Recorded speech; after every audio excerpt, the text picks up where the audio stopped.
నమస్కారం. మను కథలకు స్వాగతం. ఈరోజు మనం వంశీ గారికి నచ్చిన కథలు రెండవ భాగం నుంచి ఇల్లాలు అనే ఒక కథను తీసుకుంటున్నానండి. కథలోకి వెళ్తున్నానండి. పట్టణం నడిబొడ్డులో క్రిక్కిరిసిన ఇళ్ల మధ్య ఉంది ఆ ఇల్లు. అది సత్రం లాంటి ఇల్లు. అందరూ దాన్ని చాకమ్మ దేవుడి అంటారు.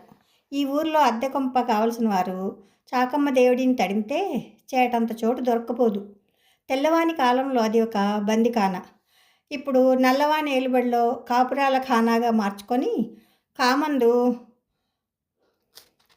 చాకమ్మకు కల్పవృక్షంలా నెల నెలా డబ్బులు రాల్చిపెడుతుంది. మధ్య బయల్లో చేదబావి, బావికి కొంచెం ఎడంగా చుట్టూ గువ్వగూళల్లాంటి గదులు, ఒక్కో గదిలో ఒక్కో కాపురం, అన్నీ కలిసి 11 కాపురాలు. ఆడ మగ పిల్ల పిసుకు అంతా వరిసె 50 మంది ఆ దేవుడిలో తలదాచుకుంటున్నారు.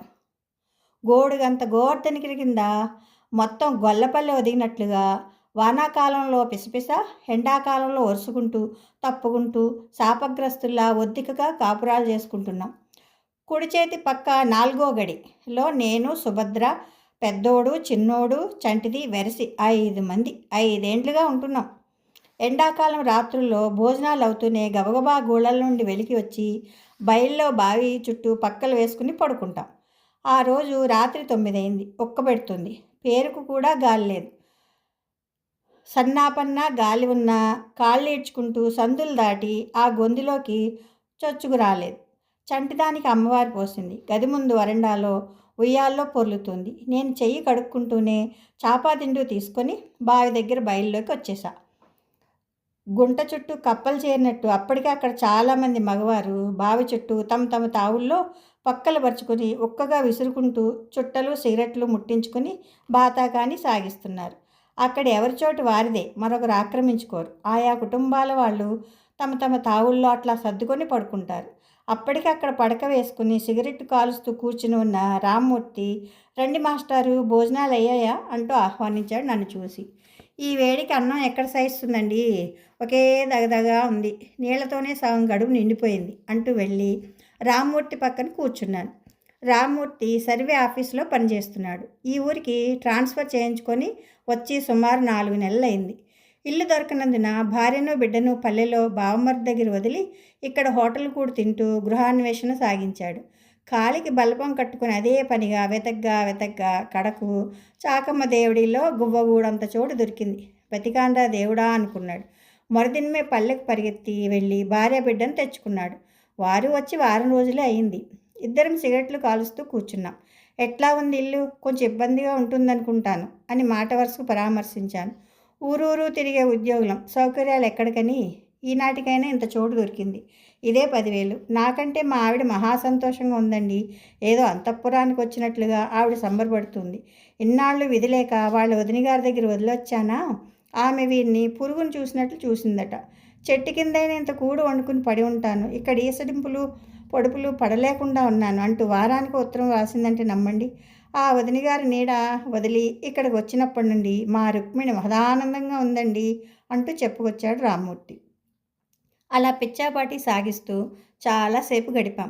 ఇళ్లల్లో దీపాలన్నీ ఒకటొకటిగా ఆరిపోతూ వచ్చాయి. ఆడవాళ్ళు కూడా సామాన్లు సర్ది దీపాలార్పి గదులకు గడియలు పెట్టి బయల్లో తమ వాళ్ళున్న చోటికి వచ్చి ఇస్సోమంటూ నడుములు వాల్చారు. 10 గంటలైనా గాలి పోలిక లేదు. చుట్టూ గోడల్లోంచి వెచ్చగా సెగ తగులుతోంది. చెమటకు ఒంటి మీద గుడ్డ అతుకుపోతూ ఉంది. మగవాళ్ళు బనీను, ఆడవాళ్ళ రవికలు పెరికి పారేసి విసనకర్రలు ఆడిస్తూ ఉపశమనం పొందుతున్నారు. సుభద్ర గది ముందు వరండాలోనే ఉండిపోయింది. బయల్లోకి రాలేదు. ఉయ్యాల్లో ఉన్న చంటిదాన్ని కనిపెట్టుకుని గోడకు చేరిగిలబడి కునుకు తీస్తూ ఉంది పాపం. నేను ఎప్పుడు నేలబడతానా అని అనుకుంటూ. భలే ఒక్కగా ఉంది మాస్టారు, ఈ రాత్రి ఇక్కడ పడుకోవడం నా వల్ల కాదండి. వీధిలోకి వెళ్తే కొంచెం ఊపిరైనా ఆడుతుంది అంటూ రామ్మూర్తి తన పక్క చుట్టుకుని దేవుడి గడలు దాటి బయట వీధిలోకి వెళ్ళిపోయాడు. నాకు నిద్ర ముంచుకొస్తుంది. కూర్చున్న చోటనే చాప దొల్లించి పడిపోయా. పడుకుందే తడువు, కళ్ళు మూతలు పడ్డాయి. రాత్రి ఎంతైందో తెలీదు. గాఢ నిద్రలో ఉన్న కొంచెం పక్కకు పొరలాను. నా ఒంటికి మరొక మెత్తని శరీరం రాసుకుంది. ఇంకెవరు? సుభద్ర వచ్చి పడుకొని ఉంటుంది. ఆదమర్చి తృప్తిగా నిద్రపోతుంది అనుకున్నా. అప్పటికి పల్చగా మంచు పడనారంభించింది. కొద్దిగా చలి పెట్టినట్లు తోచింది. నిద్రమత్తులో కళ్ళు మూసుకుని తలగడ కింద ఉన్న శాలువా తీసి సగం సుభద్రకు కప్పి సగం నా పైకి లాక్కున్నా. మగత నిద్రలో అంతవరకే తెలుసు నాకు. మళ్ళీ కళ్ళు తెరిచి చూసేప్పటికి భళ్ళని తెల్లవారిపోయింది. ఆడవాళ్ళు ఇళ్ల ముందు కల్లాపు చల్లుతున్నారు. గబగబా లేచి చాపాదిండి తీసుకుని ఇంట్లోకి నడిచాను. వరండాలో చంటిది ఉయ్యాల్లో నిద్రపోతోంది. పక్కనే సుభద్ర నేలపై తెలివి లేకుండా పడి ఉంది. ఎడమ చేతిలో పట్టుకున్న ఉయ్యాల తాడు పట్టుకున్నట్లే ఉంది. ఏమిటి ముద్దు నిద్ర, లే తెల్లారిపోయింది అంటూ తట్టి లేపాను. ఆమె బెదిరినట్లు చివుక్కును లేచింది. అయ్యో అంటూ బారెడెక్కిన పొద్దు చూసి సిగ్గుపడిపోయింది. చంటిది రాత్రంతా కన్ను మూయలేదు. నలుగుతూ నసుగుతూ పొర్లుతూనే ఉండింది. ఉయ్యాల తాడు వదిలితే ఒట్టు 4 అయింది నేను కన్ను మూసేపటికి అని పలుకుతూ సుభద్ర బద్ధకంగా ఇంటిలోకి వెళ్ళింది. ఆ పలుకు తీరు నన్ను చెక్కెలిగింత పెట్టినట్టుగా తోచింది. ఆహా, ముది ఎంత ముచ్చటగా బొంకుతుంది అని పక్కున నవ్వబోయాను. అంతలో టకీమని ఆగిపోయాను. బుర్ర ఆలోచనలో పడింది. వెంటనే నలుసంత నివ్వెరపాటు. మరి సుభద్ర చెప్తుంది నిజమా? అయితే రాత్రి నా పక్కన పడుకుంది సుభద్ర కాదా? మరి మరి అంతే. ఆ పైన నా బుర్ర పనిచేయలేదు. ఆలోచన, ఆశ్చర్యం, విచిక్స మెదడు గోడల్ని గోకడానికి ఆరంభించాయి. సంగతి సున్నితమైంది. అప్పటికి సుభద్ర ముందు మౌనంగా ఉండిపోయా. ఆ పగలంతా పాఠశాలలో అన్యమనస్కంగా గడిపా. సాయంత్రం బడి నుంచి ఇంటికి వస్తూనే మన పక్కవాటాలో ఉన్న రుక్మిణమ్మ వెళ్ళిపోయిందండి అనింది సుభద్ర కాఫీ చేతికి అందిస్తూ. ఏ రుక్మిణమ్మ అలవోకగా ప్రశ్నించాను. రామ్మూర్తి గారి భార్య అండి. వచ్చి వారం రోజులు కూడా కాలేదు. పొద్దున్నే బిడ్డను వెంటబెట్టుకుని పల్లెకి వెళ్ళిపోయింది. ఏదో పని ఉండి వెళ్ళుంటారు. విశేషమేముంది?